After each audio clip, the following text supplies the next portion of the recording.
Hello everyone, welcome back to my channel, Bill's RPGs and Crafts. Today we are going to talk about traps, how you've been using them wrong, or what would improve them for role-playing games. I've been reading Basic Fantasy recently, and its roots of traps, how they treat it, comes from early D&D, so if you had second edition or first edition, you might be familiar with this stuff. Basic Fantasy is free to download online. They got adventures as well. So if you're interested in Basic Fantasy, look it up. But what I encountered was that traps are divided into two categories. You got your area traps, and then you got your item traps. Area traps would be like your corridors, your rooms, big traps that more or less anyone could activate or find. And then you have your item traps, which would be like a needle inside a lock that if you don't use the key or if you don't remove the lock without filling with the inside bits, you're going to trigger that needle. And that's what the thief was supposed to be able to try to get around. They would search the lock for a trap and then they would disarm it. So take that further, you can break traps down into more categories. How new is the trap? Do the locals that occupy the dungeon have a way to get around the trap? Are they the ones that set the trap? The trap, if it's an older trap that originated in this dungeon that doesn't involve what's living there now, then how reliable is the trap? Has the trap already been triggered before and has never been reset? Or is the trap still active but hasn't triggered because of its age?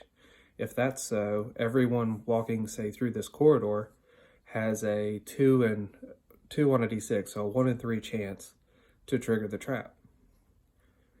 You could break it down further. You could go 1 in 6, you could go 1 in 8, you could go 1 in 20. And that could reflect the age of the traps and the unreliability of their trigger because of their age. Hell, there could be a trap so old that it just doesn't work. You feel the pressure plate go down and then nothing happens. That's always fun to do to a party. As you look at it, you can then go, is the trap magical or mechanical? Would a thief be able to disarm a magical trap? More often than not, probably not. Can the party find the trap without a thief? And that's what the older editions dealt with, because the thief was a newer class come second edition. So without a thief, you were probing the ground with a 10-foot pole, taking your time probing the ceiling, the walls, examining stuff. So they divided dungeon exploration into two types of time. You have turn time, which is about like 10 minutes, and your speed is how many yards you could explore and map in 10 minutes. And then every 10 minutes you would roll for an encounter. It'd be like a 1 on a d6, you have an encounter, which would be the random encounters for the dungeon. It is assumed that you're not making noise, but if you have an encounter, obviously you made noise and you check for more encounters, or you'd check to see if you alerted something in a nearby room. As soon as an encounter happened, you go into rounds, which rounds, of course, are 6 seconds per turn, or in Basic Fantasy, 10 seconds per turn. So that is my thoughts on there. You could take traps. How would you get around a trap without a thief? If you triggered a trap and it's a repeat trap, you could get creative on exactly how to avoid it, how to disarm it, or how to allow it to trigger and not hurt anyone. If the trap's not designed to, say, fill a room with poisonous gas, then there should be all sorts of methods that the party can come up with that, with a little bit of creativity, should solve the issue in their favor. when in doubt, go with whatever is the funnest. You have area affecting traps, you have direct target traps, you have poison traps, you have magic traps. And magic traps can overlap on all those. Would a mage be needed to disarm a magic trap, or can a thief without use magic device be able to do so? This is stuff to consider when you're building your traps if you want to add more depth to it.